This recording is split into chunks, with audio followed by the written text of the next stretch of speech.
O mga tol, kumusta? Ito na naman po si Yai at magbibigay po ako ngayon ng mga konting tips para sa mga nagbabalak pa lang pong tumakbo. Unang-una, dapat safe tayo. Ang ibig ko sabihin dyan magpa-check up muna tayo sa doktor para sigurado. Para alam natin kung dapat ba tayong mag-engage sa mga ganitong klaseng activities. Ano po? Ang pangalawa mga tol, dapat huwag nyo munang masyadong biglayin ang inyong katawan.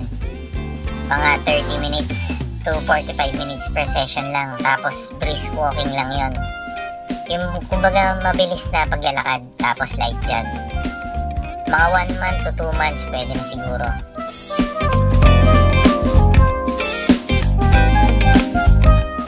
Pangatlo, dapat before ka mag-engage sa mga exercises or sa pagtakbo, dapat nakapag-warm up ka.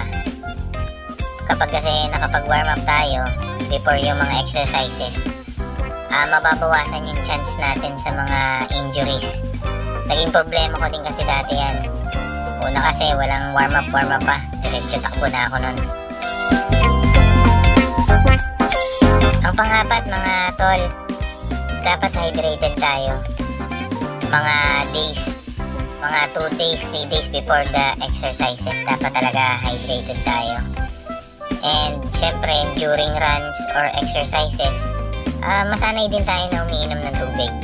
Mahirap kasi pag na-dehydrate tayo.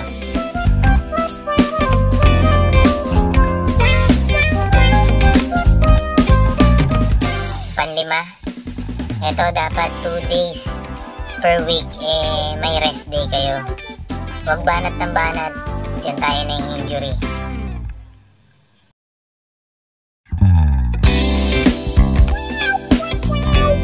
Pang-anim mga tol, huwag tayong sumabay sa peak hours.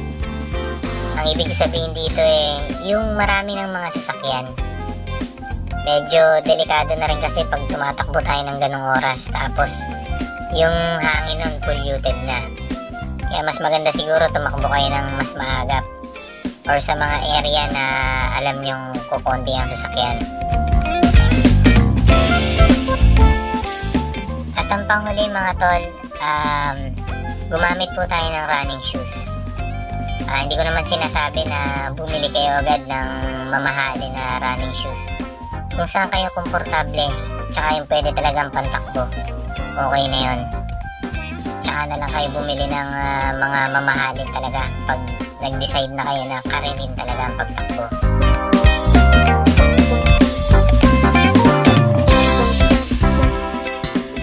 So yun mga tol, bale yun lang muna sa ngayon. Dahil yun po yung mga na-experience ko nung unang-una pa lamang akong nag-umpisang tumakbo. Bale, hindi ko naman po sinasabing expert ako or pro na talaga sa running. Actually, nagsisimula pa lang din po ako ulit. Sana kahit papano may matutunan kayo sa mga sinabi ko. Ayun, so palambing na rin ako mga tol. Pa-subscribe sa aking YouTube channel. And papalo na rin po ako sa Facebook at sa Strava. Ito po, at ipapakita ko dito sa screen. And sana po maingganyo rin kayong tumakbo or mag-jogging. Napakalaking tulong po nito sa health natin. Ano po? So, sa susunod na video na lang po ulit. And maraming salamat po sa inyo.